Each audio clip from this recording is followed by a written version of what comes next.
Good morning to everybody. I can see that there's a lot of folks, far more folks joining this office hours than ones in the past. So the trick seems to be to talk about events as they unfold in real time.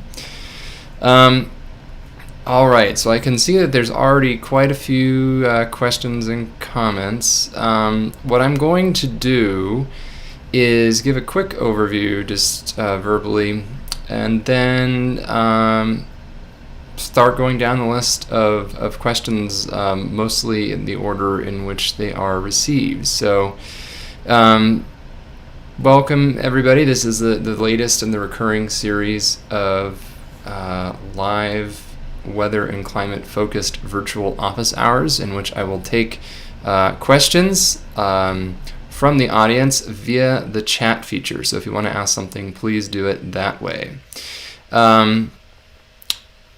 Today's topic is the ongoing storm sequence in California that began earlier in December and recently had some unexpectedly significant impacts across a swath of northern and central California, extending roughly from San Francisco and the Central Bay Area into the central Sierra Nevada. This was the New Year's Eve storm, which ended up bringing record-breaking one-day precipitation amounts from near the city of San Francisco all the way into the central Sierra foothills.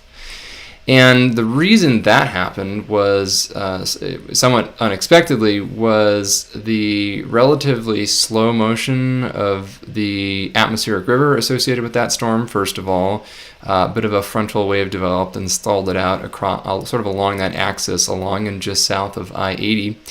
But then also a somewhat more unusual thing, sometimes we do see frontal waves that stall atmospheric rivers and amplify precipitation totals.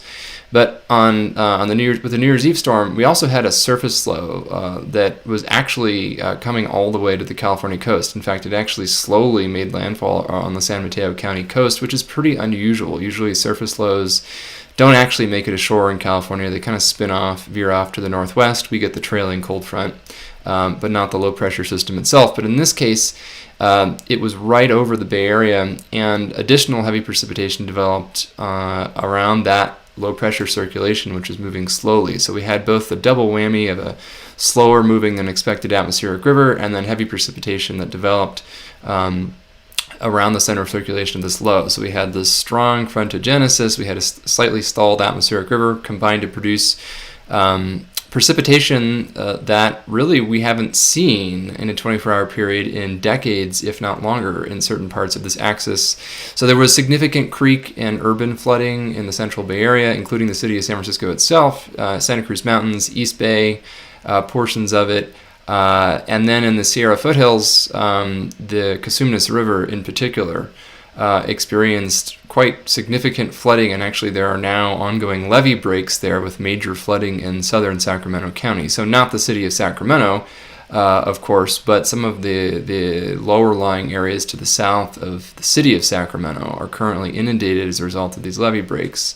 Highway 99 was closed for a while. So there were some significant flood-related impacts from this unexpectedly intense precipitation event this past weekend. Happy to talk about that a bit more, but I want to move on to what's happening next, which is that we're going to get another very strong storm tomorrow, so late Wednesday into early Thursday, across Northern California.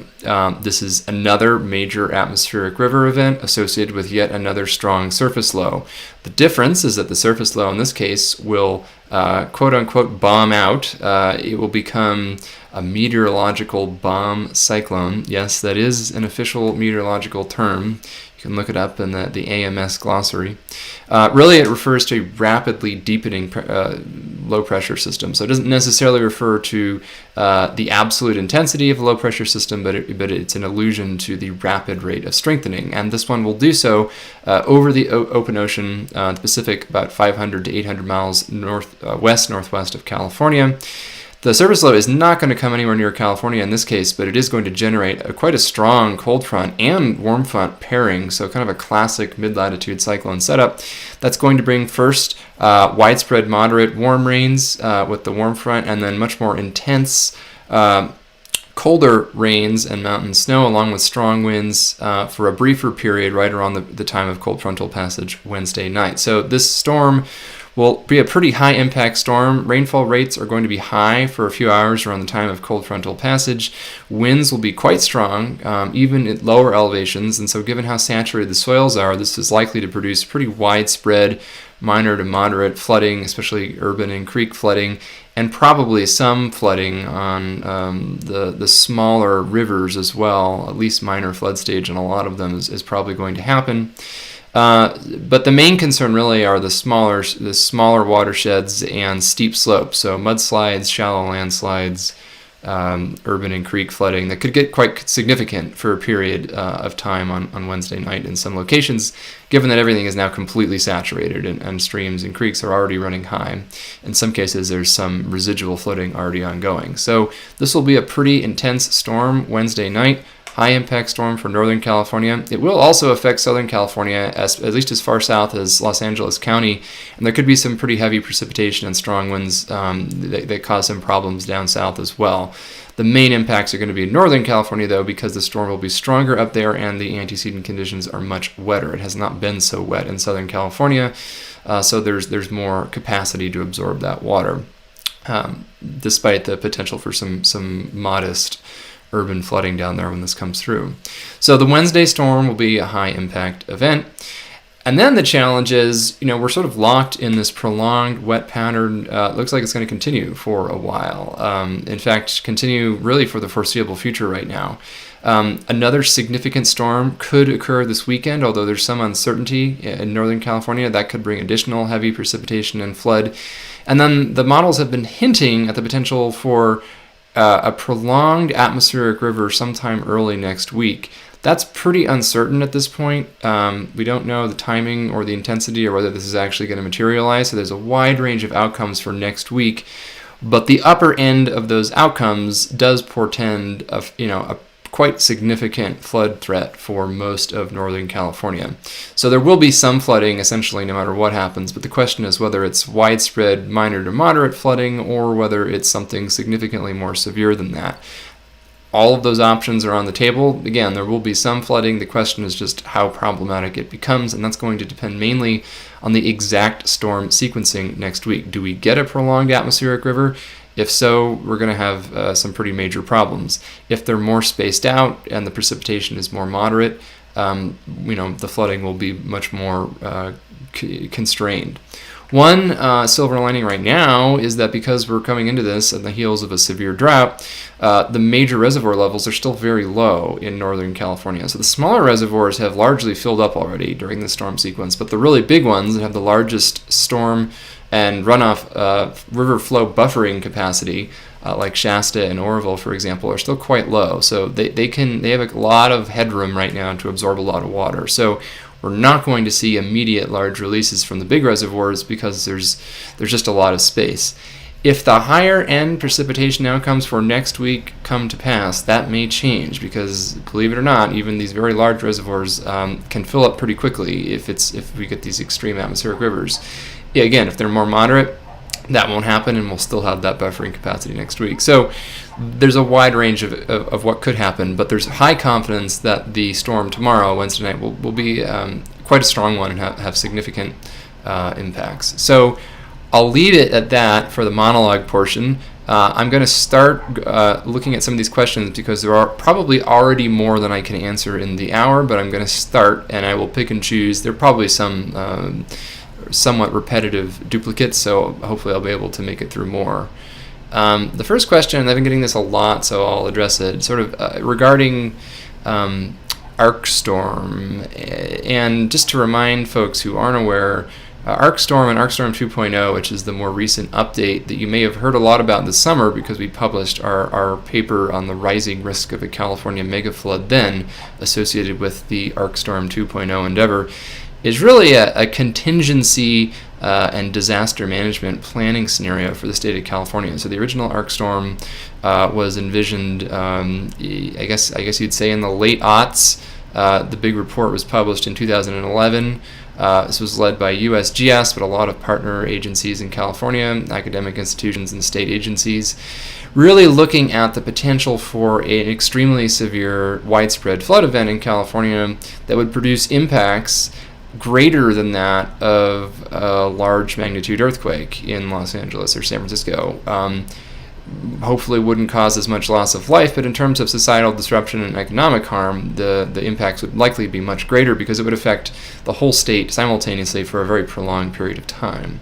So this is a hypothetical scenario that is not supposed to be some pie-in-the-sky, ridiculously absurd extreme event. This is something that is designed as being at the high end of what is plausible in a 100-year period, but certainly not unforeseeable, and on par with the kinds of extreme events that we've seen in California's longer-term historical record, and certainly in its paleoclimate record going back hundreds or thousands of years. These sorts of things happen every century or so. Really big floods, much larger than what we've experienced in living memory in the last 50 to 100 years in California. So the question is about ArcStorm.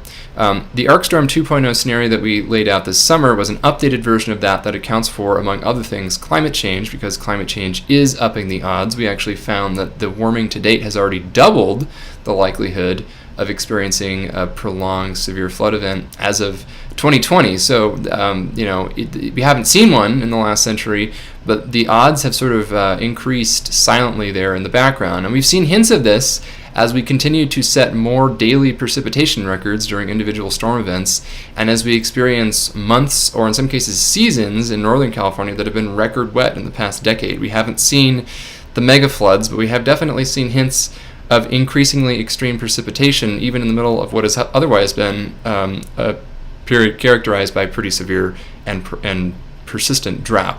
So the question about ArcStorm in the present context, we're a long ways from that still, so we would need to see the high-end scenarios for the next couple of weeks play out and then occur again, for another week or two following that to even come close.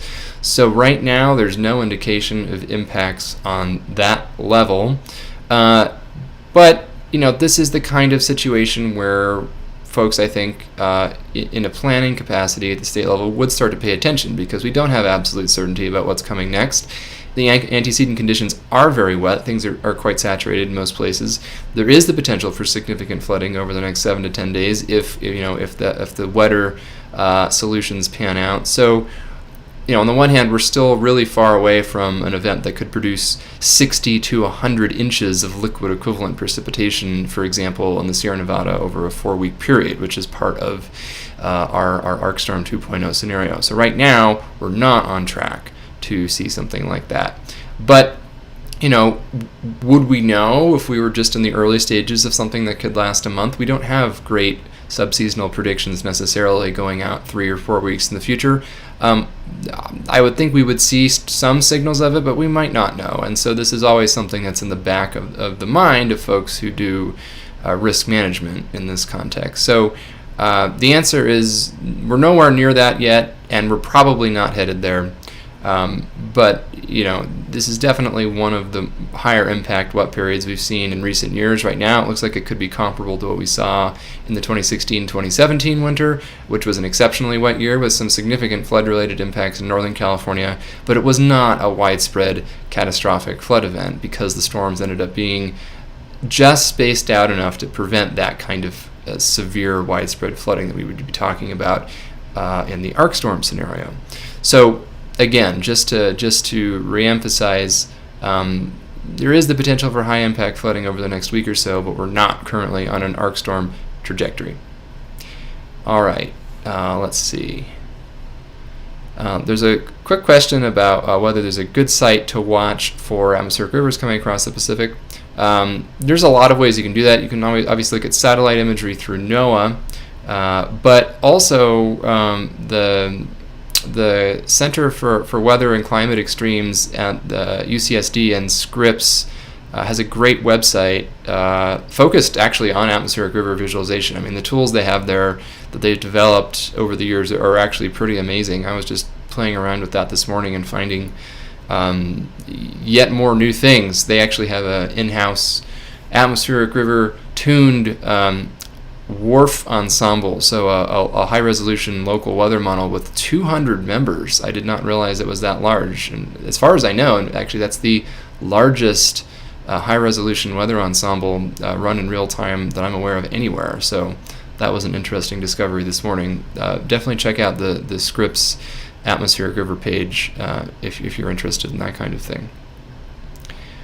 All right, I've got a question from Rachel Ramirez. How can the state be experiencing drought and floods at the same time? How would the latter help the former, and is it enough to erase the deficit that the drought has built up? I think that's a question that a lot of folks have. And obviously, the more rain we get now, the better from a drought mitigation perspective. So I think the drought situation is going to look a lot better when we see the next major drought update in either 2 or 4 weeks.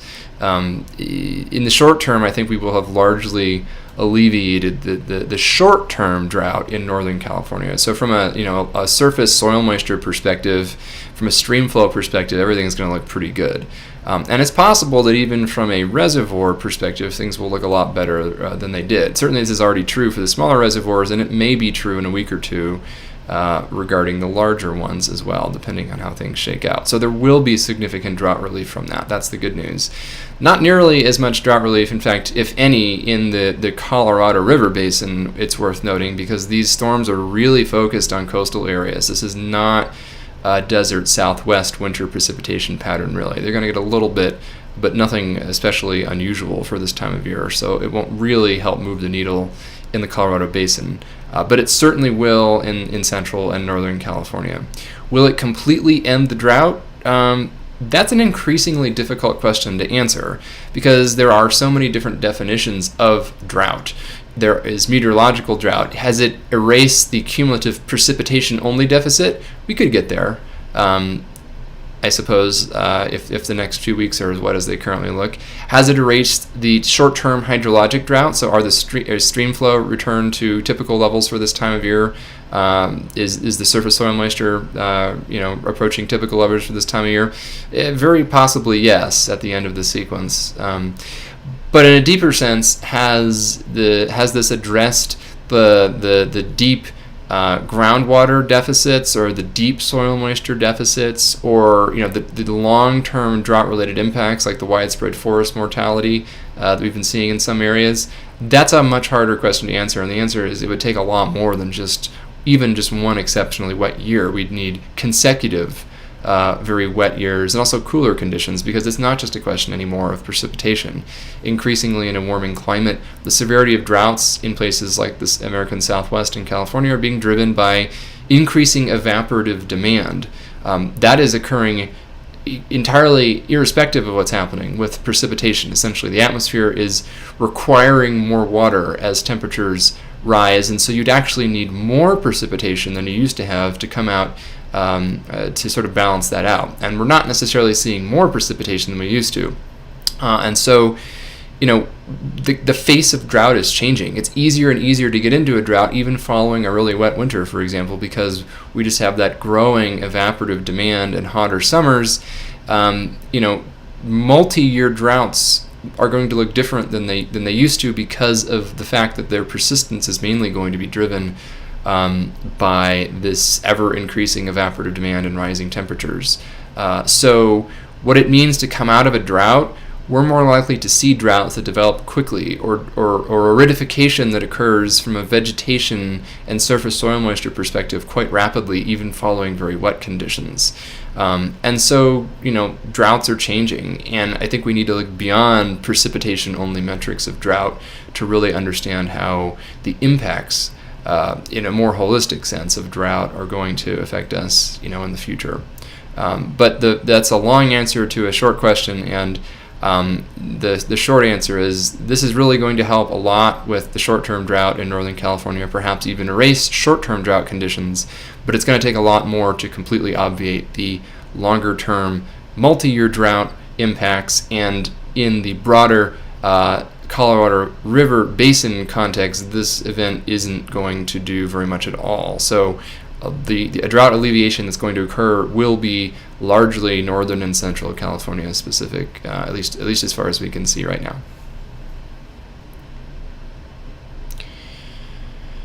All right, let's see. So, a question about, and this is a good one, about from Brookstone about the context of this exceptionally wet event, given that there had been predictions and a tilt in the odd towards a drier than average winter this year. And I think that's something that's on a lot of folks' minds who do pay attention to these things as they evolve. The first thing that I would emphasize is that seasonal prediction is hard, and we're not that good at it still. The most we can ever really say is that there's a tilt in the odds in one direction or another that's, somewhat larger than you would expect by random chance. That's not a great, so this is very different from weather prediction, where we're like, we are certain that there will be a significant storm in Northern California on Wednesday. There's really no way that isn't going to happen at this point. Exactly how strong it'll be and exactly what impacts it'll be, of course, are not 100% guaranteed. But there will be a significant storm in Northern California tomorrow. So I can make that kind of statement with essentially 99% confidence, or 1 or 2 days out. We don't. But that's because this is a different kind of prediction problem. For the scientists or mathematicians in the room, it's known as an initial condition problem, where we know the physics of the atmosphere, the thermodynamics of the atmosphere quite well, and if we know the initial conditions of that atmosphere a couple days in advance, we have good enough models now that we can explicitly predict that the evolution of that specific storm, that specific weather pattern in a deterministic sense. When we're talking about conditions months in the future, especially years in the future, we transition from that being an initial condition problem to essentially a boundary value problem, where it no longer matters as much what the exact initial state of the atmosphere and in the longer term the oceans is, but instead external influences matter more. So on climate change timescales, talking about decades, for example, what's known as external forcing, the effect of greenhouse gases, for example, dominates that kind of prediction problem, where it doesn't really matter if you exactly know the exact location of the low pressure system and over the North Pacific tomorrow to make a climate projection for 50 years from now for a broad region. That information no longer is really important in that kind of prediction, but it's super important if we're making a 2-day weather prediction. On the other hand, in the middle, we have seasonal forecasts where it's kind of a blend of both, where initial conditions, certain kinds of initial conditions anyway, do matter, and the long-term boundary conditions matter somewhat also, but not as much as they would on a multi-decadal timescale. So it's kind of this gray zone, and it's a gray zone partly because we don't have perfect observations of the initial conditions that really matter on seasonal timescales. So the ocean surface we have a pretty good handle on, but the deep ocean we don't have nearly as much data as we do for the three-dimensional atmosphere. So we don't have all the information we need from an initial condition perspective to make ideal or the best possible seasonal predictions. It's also the case that we don't understand fully and don't represent in models fully all of the complex interactions between the ocean and the atmosphere, the land surface and the atmosphere, the cryosphere, so the ice-covered world, the sea ice, and the atmosphere, and also the interactions between the upper atmosphere, so talking about the stratosphere, higher than we usually go, and the troposphere. Those interactions aren't always well represented either. Those are very important, it turns out, on seasonal timescales. So we're limited in what we can actually say several months out.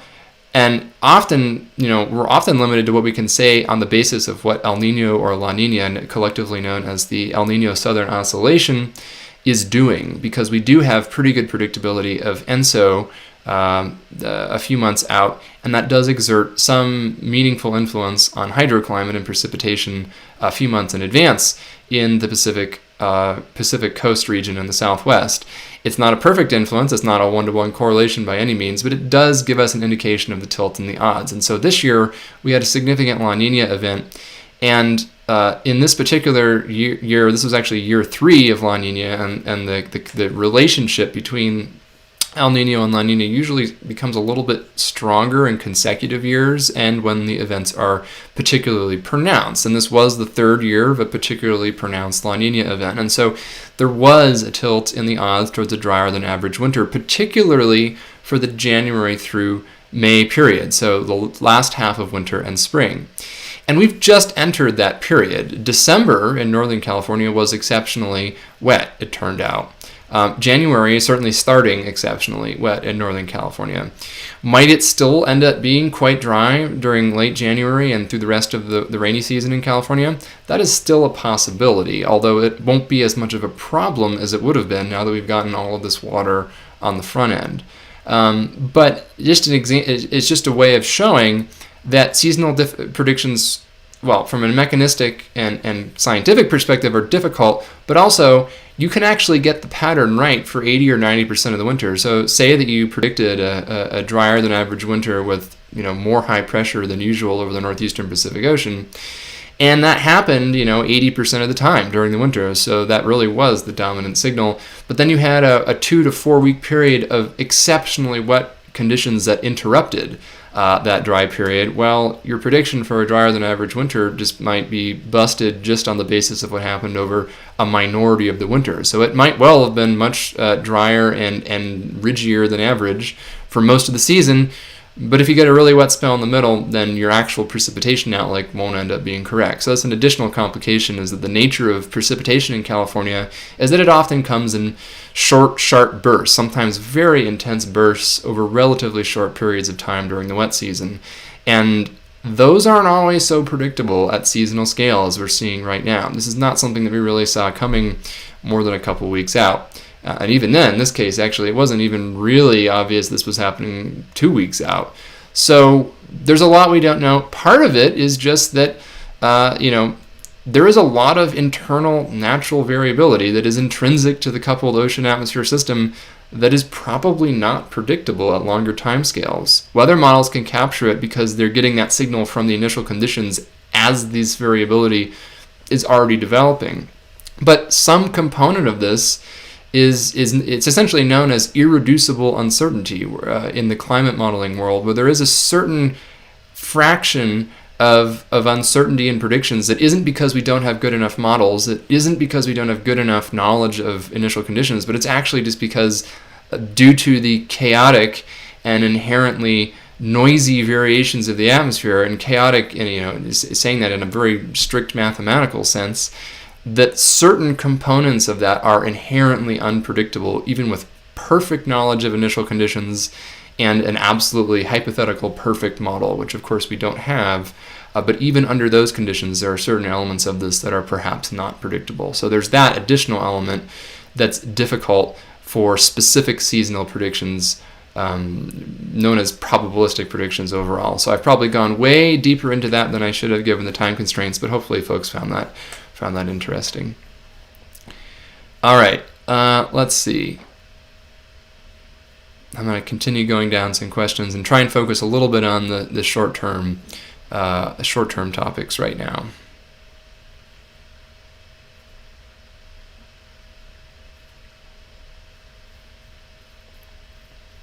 A question from Andrew Friedman about how serious or significant I think the hydrological threat is through mid-January, and putting these atmospheric rivers into a broader climate context. So, as I sort of opened with, this is, I would say $1 million question, but potentially $1 billion question, depending on how things go. Literally. It really depends. Right now, the stage is set for something potentially big to happen if the atmosphere trends towards the higher end of these model ensemble possible trajectories. So everything's saturated. The soils are in most places completely saturated. Rivers are in some cases running high or even still flooding. The Cosumnes comes to mind with the ongoing levee breaks there. So with any heavy or high intensity precipitation like we're going to see tomorrow, for example, there's a pretty high risk of smaller watersheds responding quickly and producing essentially flash flooding or urban flooding, along with shallow landslides, mudslides, things like that. So that's different than major river flooding. That's different than the Sacramento or the San Joaquin River, going into a significant flood stage. So these are smaller watersheds. Some smaller rivers could flood too, like the Russian River up in Sonoma and Mendocino. That's one of the smaller river systems that's likely to get a lot of precipitation, that has a pretty strong history of flooding under conditions like this. So there will be some flooding. It's a question of how much. Going into the weekend, there will be some additional precipitation. It could be heavy in Northern California. That could result in more flooding. But I really think the big wild card is what happens next week. There's a wide range of uncertainty for next week. It really ranges from a couple of additional moderate storms, which, really won't cause too many additional problems beyond what we see with tomorrow's storm, versus the potential for one or even two strong atmospheric river events that could be slow moving. If one or two of those events does occur next week, then all bets are off, and the potential for much more significant flooding could very realistically emerge really from about Monterey County, San Francisco Bay Area northward. But that's very conditional, and we don't know the exact position of individual storms or atmospheric rivers that far out. So there's an indication that could happen, but it also might not happen, and it might be much less precipitation. So it does look wet. The thing, I do want to emphasize that it looks very likely that it will be very wet overall over the next 10 days across essentially the northern 2/3 of California. But will it be exceptionally and dangerously wet, or just more threading the needle between more minor flooding and drought relief on one end of the spectrum, to much more significant and widespread flooding on the other end of the spectrum? Both of those options are sort of still on the table. The most likely outcome is maybe in between, where there's locally significant flooding, but it isn't a statewide emergency. But again, there's a pretty wide range of outcomes. So we're going to just have to see how the storms later this weekend and early next week evolve. I think that's really the ones to watch for right now, because again, the stage is set. The antecedent hydrology is already really elevated. We're going to get a big storm tomorrow on top of it for sure. That's going to cause some problems. The question is, do the problems escalate further from there early next week? And that's really going to depend on the sequencing of individual storms at that point. Oh, and the climate context as well. I mean, we know, that in a warming climate, California is going to see more intense atmospheric river storms, more record-setting 1-day and 3-day precipitation events, and we just saw some of those, and it's not inconceivable that a few locations could see them again in the next 7 to 10 days somewhere. Probably not, in exactly the same locations, but perhaps somewhere else. December was nearly a record wet month in some places, and that's fairly remarkable because December just a few years ago was the recent record wet month in some parts of Northern California back in 2016, 2017, along with January then. So we're really seeing a lot of anecdotal evidence that is increasingly aligning with predictions for more extreme precipitation in a warming climate in California. And a lot of folks sometimes, I think, are surprised by this because we've had so much drought, so much wildfire, so much aridity and water scarcity, and all of that is also increasing in a warming climate in California. But this is in line with that notion of increasing hydroclimate whiplash or increasing precipitation whiplash that we've really honed in on our own research. And in some ongoing work that we're working on this year, hopefully, if we can get the funding, really hoping that UC climate initiative comes to fruition. But the idea is that it's not so much that the sequencing of storms is necessarily changing, although it might. We don't really understand that very well. It's more just that when there is precipitation, in general, there's a higher ceiling on its potential intensity. So when we do get atmospheric rivers with warmer temperatures in the atmosphere and a rising ceiling on how much water vapor the atmosphere can hold, and again, it's an exponential increase in the water vapor holding capacity of the atmosphere for a linear amount of warming. So this is something that increases very rapidly and almost counterintuitively so for warming that may not seem that impressive. We talk about it's gotten 2, 3, 4 degrees Fahrenheit warmer, in California over the northeastern Pacific Well, it's about a 4% increase in the water vapor holding capacity per degree Fahrenheit, or 7% per degree Celsius. So that's like compound interest in the bank. Anybody would be pretty happy with 7% compounding interest in a savings account, or at least I would. That's what's happening with the water vapor holding capacity of the atmosphere. Each additional increment of warming compounds on the last in terms of the water vapor holding capacity. And it turns out that explains both why we're seeing more intense precipitation extremes really around the world. This is essentially happening everywhere, even in dry and wet places alike, and warm and cold places alike. It also explains why our droughts are getting more severe, because as that water vapor holding capacity of the atmosphere increases, it also broadens what's known as the vapor pressure deficit, essentially the gap between the floor and the ceiling on how much water vapor is actually in the atmosphere and how much could be in the atmosphere when it's not saturated. So obviously the vapor pressure deficit is not an issue during an atmospheric river because the atmosphere is saturated. The relative humidity is essentially 100%, give or take. And you essentially are realizing the increased ceiling on that potential of the water vapor holding capacity of the atmosphere.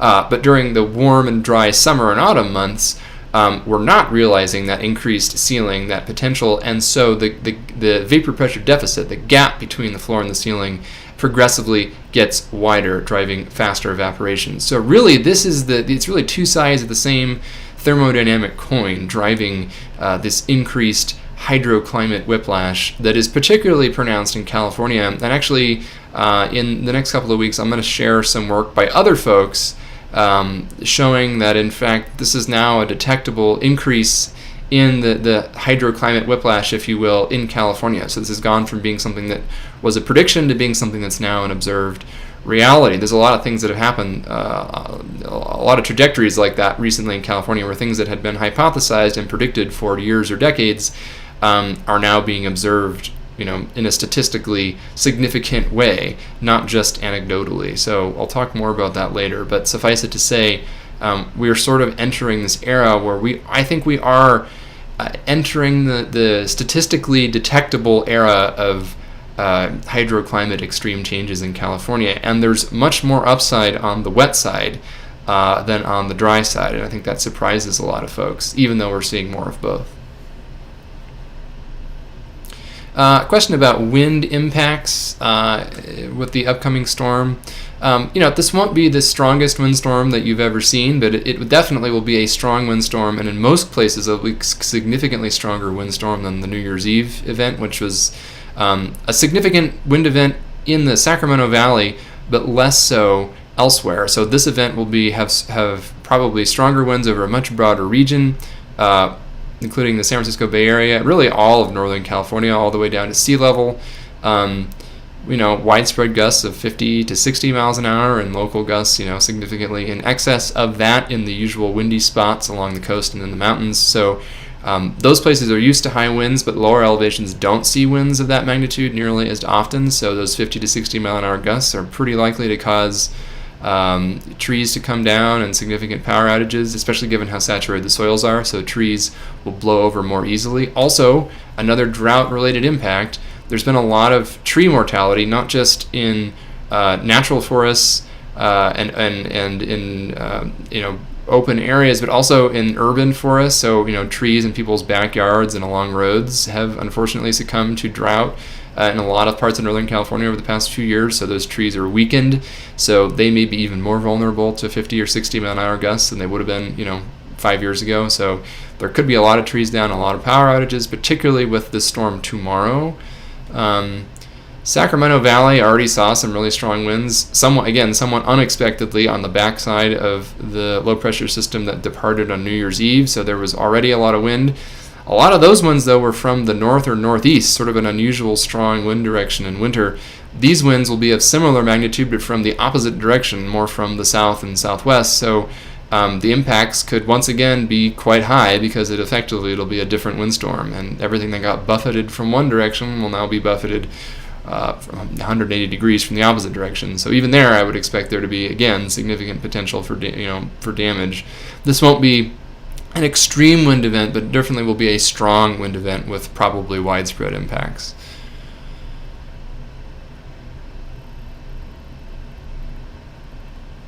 Question about Sacramento River and the need to open the weirs on the flood bypasses over the next couple of weeks. It's difficult for me to make specific predictions. I will say that the Sacramento system probably has the most headroom right now because the big reservoirs like Shasta and Oroville are quite low still, so they can fill up a lot before there are major releases from those. So it's really going to depend whether we have a high-end trajectory in the range of possible outcomes for next week or a more low to moderate trajectory. On the high-end trajectory, probably yes, and then some. On a low trajectory, perhaps not, because there's just so much capacity in those large reservoirs right now because of the drought. So it really is kind of a wait and see, and it's going to depend on just how intense the storms next week ultimately are. There's a couple more questions about climate change. I think I've covered those. Let's see. Is La Nina over, and will an El Nino follow? Well, La Nina is not over. If you look at a map of tropical Pacific Ocean temperatures, it's still anomalously cool in the eastern tropical Pacific, although somewhat less so than in recent months. So I do think it's fair to say that La Nina is weakening. And there is a strong expectation that it will go away, finally, by the spring or probably the summer at the latest, and very likely be replaced by an El Nino event of some magnitude. So we haven't seen an El Nino event in a while now. We've been in the midst of a unusually strong and prolonged La Nina, and that may be going out the door. So I think that the influence of La Nina may be weakening throughout the rest of the winter and the spring, but it should still be there. On the other hand, the pattern we're seeing right now is the opposite of a La Nina-like pattern. It is more like an El Nino-like pattern. But importantly, it's not being caused by El Nino because we don't have El Nino conditions right now in the eastern tropical Pacific Ocean. So it can't be producing those effects if it isn't there. So something else is doing this. And there's a few different hypotheses for exactly what subseasonal forcing that isn't actually El Nino is kind of mimicking El Nino right now, despite the continued cool temperatures in the eastern tropical Pacific Ocean. I probably don't have time to get into that right now too much, but in the medium term, we do expect La Nina to fade, probably to transition to an El Nino event this summer, and there's a pretty good chance we'll have an El Nino event, which I personally think could be quite a significant one heading into next fall and winter.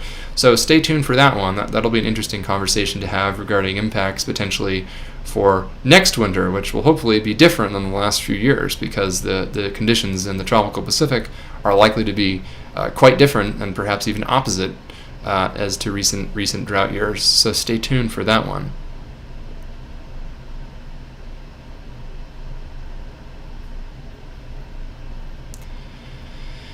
There's a number of specific questions from folks who live in places where there's been some, I guess you could call it geologic activity over the past week, meaning essentially mudslides, landslides in various places, especially around the Bay Area, and asking for specific advice.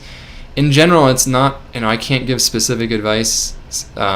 First of all, I'm not a geotechnical scientist or geologist, and also it's kind of difficult to know your exact situation. But in general, it's kind of the same advice I give for wildfires with this, that if you have a bad feeling about something or you're uncomfortable, I think that's usually a sign that you might want to be risk averse for whatever, because this is the Wednesday night storm, to be clear, is the kind of storm that can produce widespread shallow landslides and mud flows. So these are not necessarily likely to be the kind of deep-seated landslides that you get after months of deep soil moisture accumulation of heavy water. But in terms of shallow landslides and mudslides can be quite dangerous in their own right and destructive. So if you live in a place where there's been a lot of these in the past couple of storms, or if you're immediately adjacent to like an active landslide from the past couple of weeks, I would take that. This is the Wednesday night storm, at least, is definitely one that could produce new mud flows or exacerbate existing ones. And there may be additional systems in the next week that could do that, but the timing and the magnitude of those is less clear at this point. So for tomorrow night, that might be a good night to be vigilant or to activate whatever plans you have for storms like that, if you live in that kind of terrain.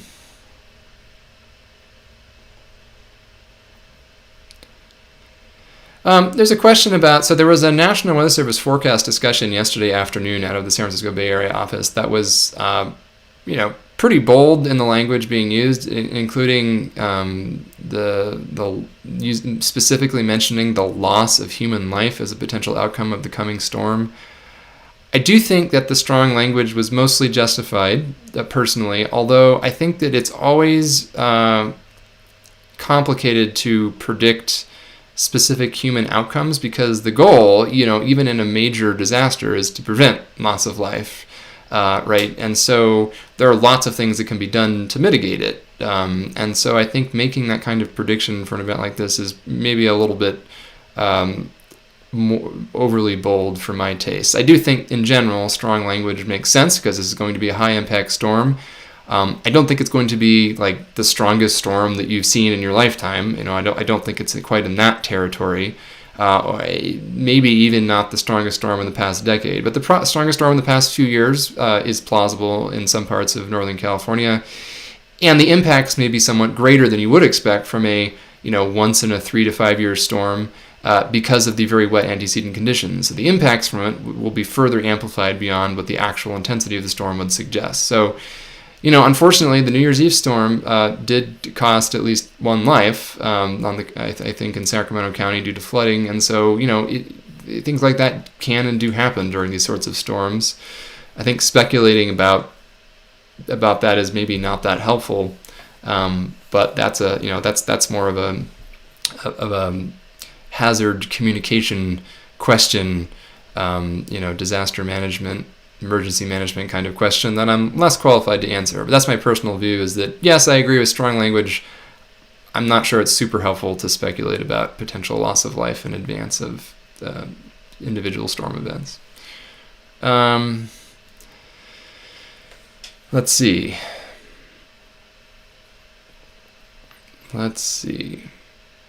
Okay, I just skipped ahead, so I gotta scroll back. Sorry, there's a lot of comments here, and also some spam, so apologize for the spam. I don't know if there's a way to flag it, but feel free to do so if you see it.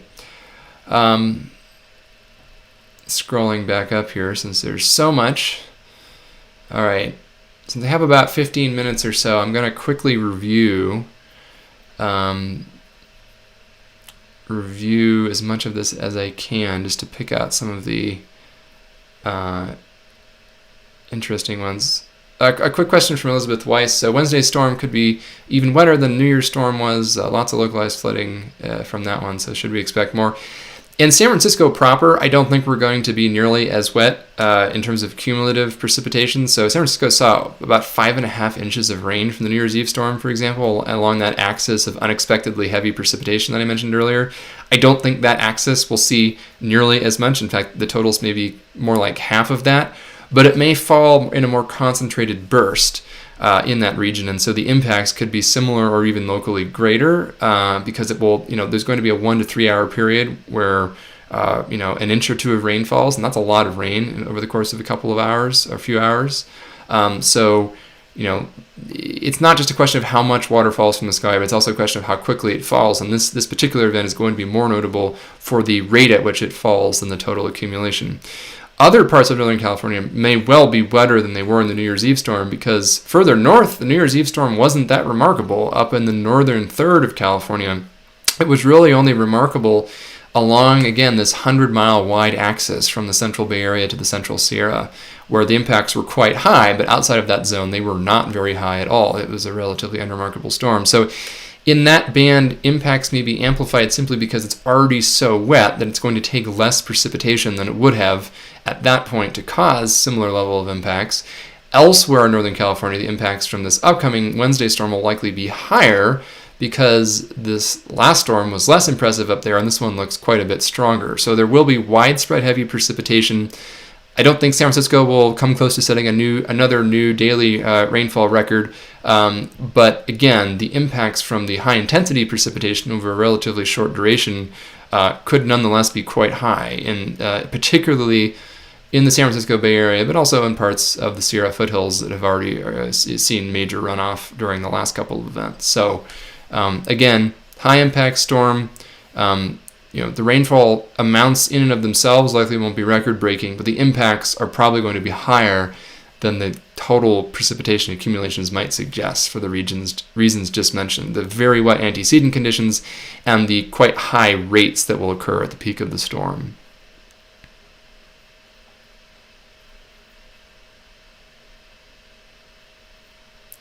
A couple of questions about the Russian River specifically. Especially if you're in Sonoma County, like near Guerneville, that's a good resource for that would be the National Weather Service office in San Francisco, or the Bay Area office, I guess that's technically in Monterey. They're responsible for river forecasting on that part of the Russian River. In general, it looks like there could be some flooding on the Russian River from this event or subsequent events later this weekend and early next week, so stay tuned. I don't know the exact levels that are predicted, but it's definitely plausible in the coming days. I'm going to keep scrolling down here since there's just a whole lot. All right, I'm still looking down here.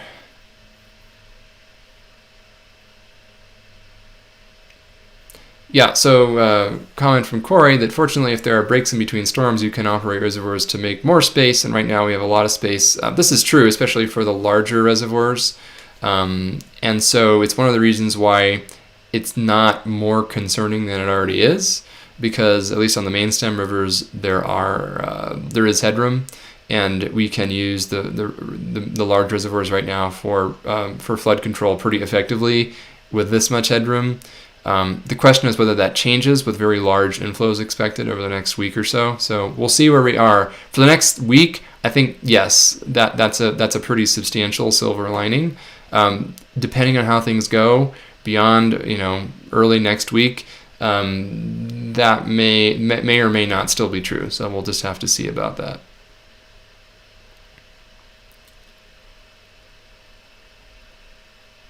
Let's see. Another question about El Nino. Hearing about that next year will be a super El Nino. Well, it's just too early to know. We don't have good predictions about El Nino intensity this far out. Although I will say that there is some physical reason to believe that we could be in for a particularly moderate to strong El Nino event next year, simply because we've seen such a prolonged period of moderate to strong La Nina conditions. You can kind of think about the El Nino-La Nina oscillation to a certain extent as an imperfect spring oscillator. So you pull the spring back farther in one direction, and it has at least the potential to swing back farther in the other direction.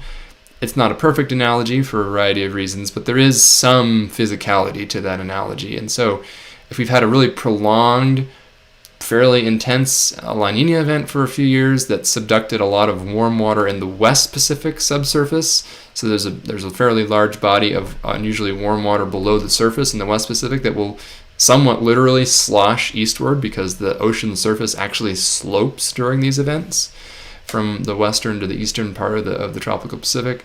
There is some reason to believe that there is some elevated potential of a particularly strong El Nino event, not just a weak to moderate one. But at this stage, that's mainly speculation on my part. It's just a little bit too early to know. So stay tuned, but maybe. We'll see. More spam. Excellent. All right, keep going down here.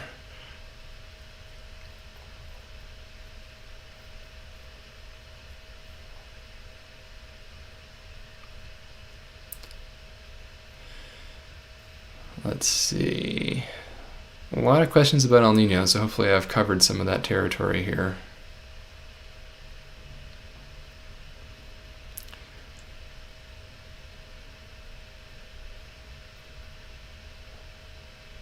Yeah, a question about the axis of heaviest precipitation for the upcoming storm tomorrow. It is true that it looks like, fortunately, the heaviest precipitation probably won't align exactly with the area that saw the heaviest precipitation on the New Year's Eve storm. So that's good because it will kind of spread the impacts around a broader region, but also maybe slightly decrease the peak intensity of those impacts. Because if it was really focused exactly on that same 100-mile wide corridor, that would be a pretty big problem. Don't get me wrong, there's still going to be an intense cold frontal passage with heavy rainfall and probably renewed flooding in those areas, but it does look like the heaviest rainfall is likely to be focused in the Coast Ranges and the Sierra foothills to the north of the Bay Area. But again, this is speaking relatively. There's still going to be quite heavy precipitation across the whole region from the storm, and the potential for significant flood or shallow landslide risk just about everywhere from the Monterey Bay Area northward, and some risk even extending south into Los Angeles County. Although, again, the antecedent conditions are not nearly as wet there, so there's less concern because the storm will both be weaker at that latitude and you have more absorbing capacity of the soil at this point. All right, let's see here.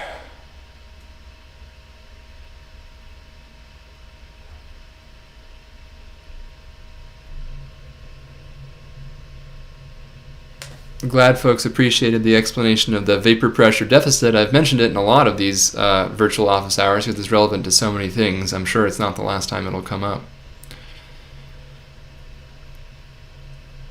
What is the potential for Southern California to see more impactful weather than is currently forecasted? Well, parts of Southern California will see a decent storm on early Thursday from this, so there is that. And as mentioned, there are some individual model members that show from the broader ensemble of dozens of members that do show stronger storms affecting Southern California over the next week or so. So it is possible, it just isn't the focus of attention right now, partly because the impacts would inherently be somewhat lower just because it hasn't been as wet down there.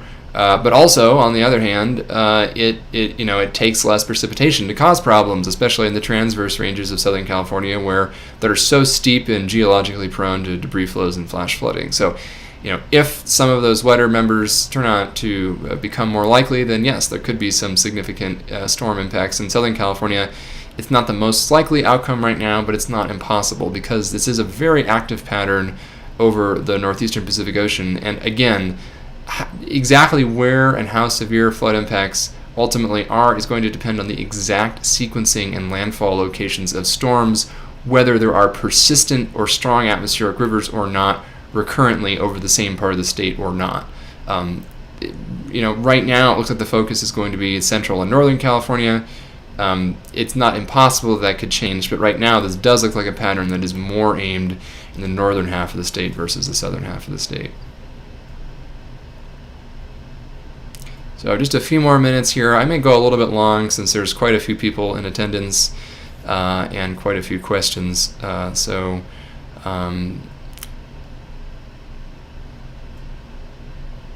Yes, let's see. I'm going to keep reading here. A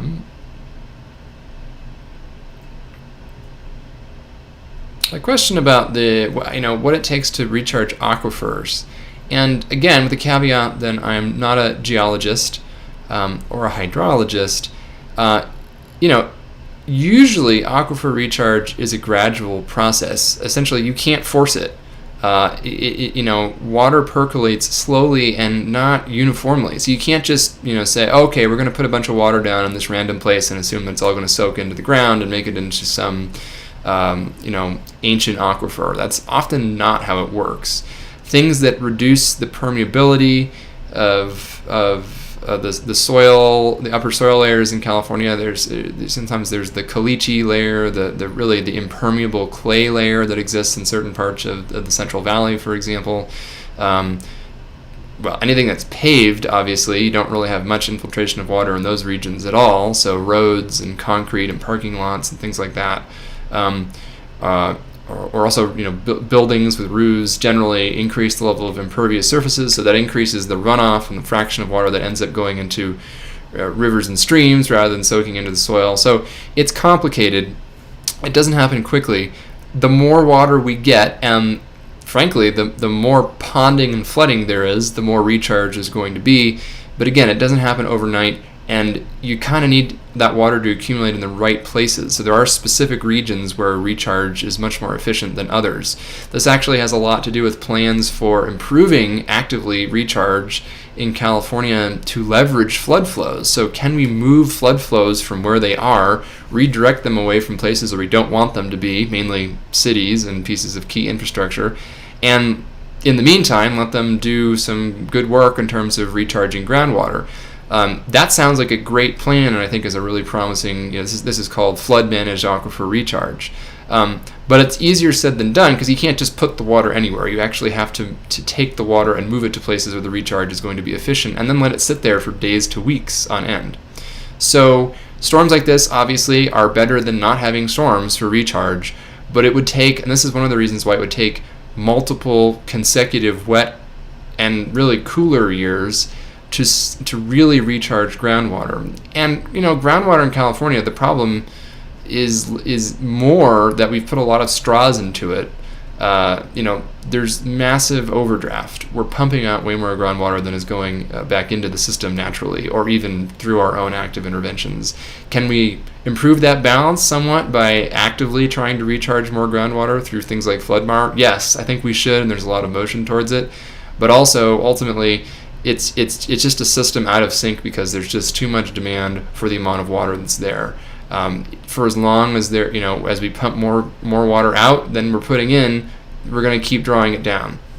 And SGMA, the Sustainable Groundwater Management Act in California, will eventually help with this, but it has also, as a practical reality, created a bit of a perverse incentive to increase pumping in the short term, even as it will help with sustainability of groundwater in the medium to long term. So in the short term, we're kind of in this situation where we're still pumping way more out than is going in, and eventually we don't know exactly how much water is there. When and where do we bottom out? We don't actually have a great answer to that. Hopefully we don't. The more wet years we get, the more it helps with that. Not just because it recharges groundwater, but also because it allows us to have more surface water. That means that there's less incentive to pump that groundwater. So it indirectly helps with groundwater because we have fewer straws in the ground during the wet years, essentially. But that's a good question. It certainly helps more than it hurts, but it may not help as much as we wish that it did, because a lot of this is turning into runoff, and does not necessarily percolate into groundwater very quickly. We kind of need it to sit in the right places for weeks to months, and that doesn't always happen.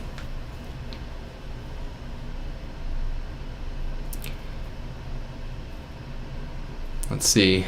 I'll take a look at the last few questions that have come in, and then I might call it a morning. Take a quick sip of water here.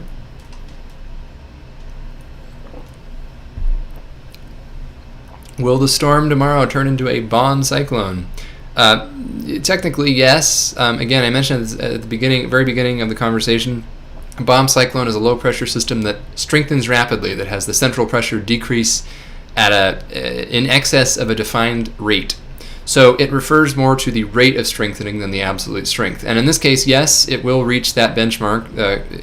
The process is known as bombogenesis, officially, which is probably my favorite meteorological term. Very evocative. Atmospheric river is my second favorite because it's very evocative too. But it'll bomb out well offshore, so this is not going to be a low-pressure system that makes it to the coast.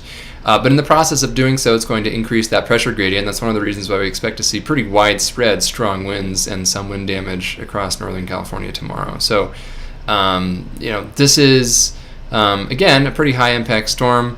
The fact that it is a quote-unquote bomb cyclone isn't the reason why it is necessarily a high-impact storm, but it does help describe why it's strengthening so rapidly and why the storm will probably be strengthening as it approaches rather than weakening, which is another informal indicator of storms that historically have had higher impacts in California. So this is just something that I've noticed, and other meteorologists in California have noticed anecdotally, is that when the cold front is on the upswing as it moves through Northern California, it just tends to be more intense than when it's weakening.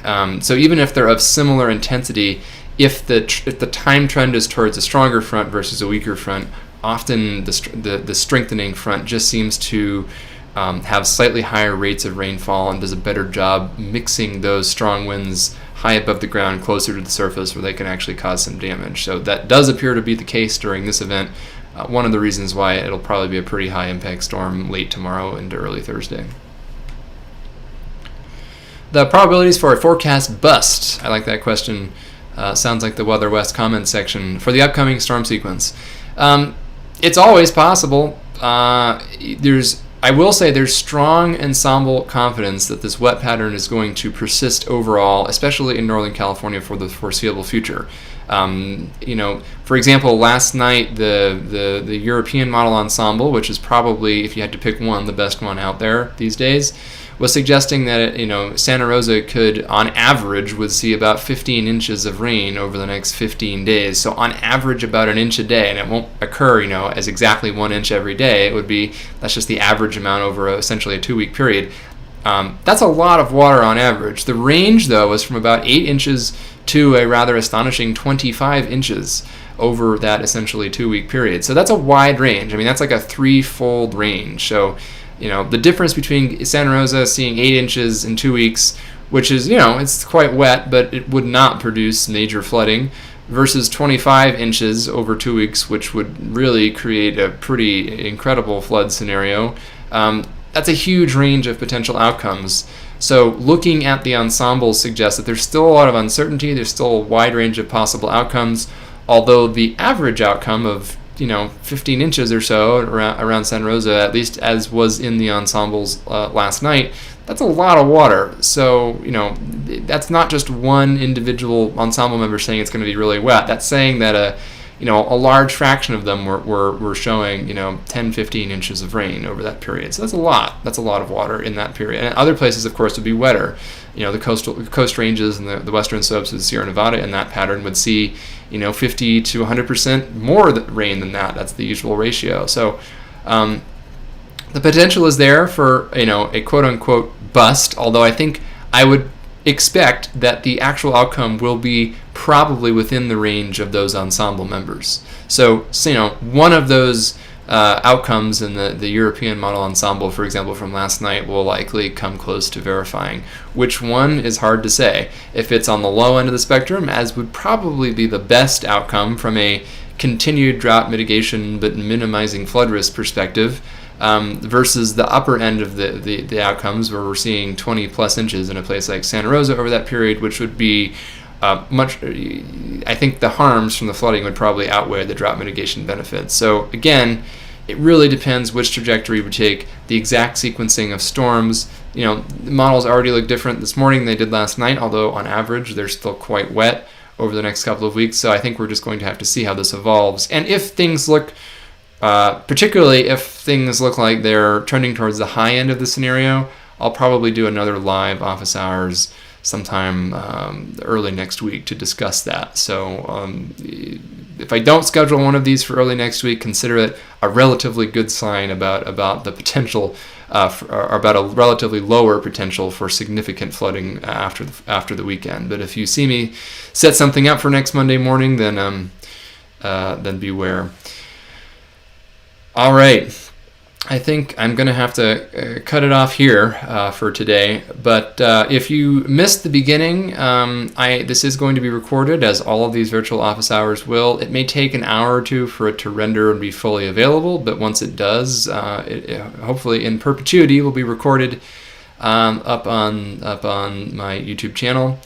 And with that, I think I'll stop the recording, and thanks everybody for joining. This is by far the most the greatest number of people who have joined these, and hopefully it has been useful. I'll continue to have short-term updates on Twitter, and I did write a relatively long blog post last night summarizing some of the details as they were yesterday, and nothing has changed dramatically since then, so still a good point of reference.